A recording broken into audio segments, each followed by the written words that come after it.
Welcome back to Facto City guys, and today we are going to start the episode 3 of the Factos Summer Special after the intro.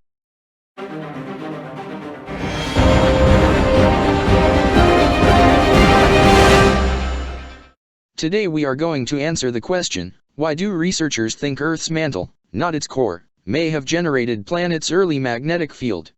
New research lends credence to an unorthodox retelling of the story of early Earth, first proposed by a geophysicist at Scripps Institution of Oceanography at UC San Diego. In the journal Earth and Planetary Science Letters, Scripps oceanography researchers Dave Stegman, Leah Ziegler, and Nicholas Blanc provide new estimates for the thermodynamics of magnetic field generation within the liquid portion of the early Earth's mantle and show how long that field was available.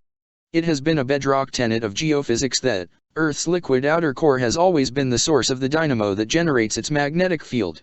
Magnetic fields form on Earth and other planets that have liquid and metallic cores that rotate rapidly and experience conditions that make the convection of heat possible.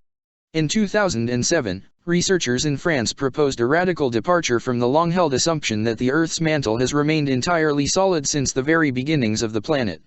They argued that during the first half of the planet's 4.5 billion year history, the bottom third of Earth's mantle would have had to have been molten, which they call the basal magma ocean. 6 years later, Stegman and Ziegler expanded upon that idea, publishing the first work showing how this once liquid portion of the lower mantle, rather than the core, could have exceeded the thresholds needed to create Earth's magnetic field during that time. The Earth's mantle is made of silicate material that is normally a very poor electrical conductor. Therefore, even if the lowermost mantle were liquid for billions of years, rapid fluid motions inside it wouldn't produce large electrical currents needed for magnetic field generation, similar to how Earth's dynamo currently works in the core. A team led by Stixrud used quantum mechanical computations to predict the conductivity of silicate liquid at basal magma ocean conditions for the first time. According to Stixrud, we found very large values of the electrical conductivity, large enough to sustain a silicate dynamo.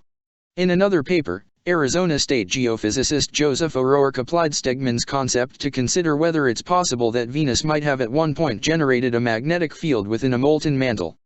These new studies are signs that the premise is starting to take hold, but is still far from being widely accepted.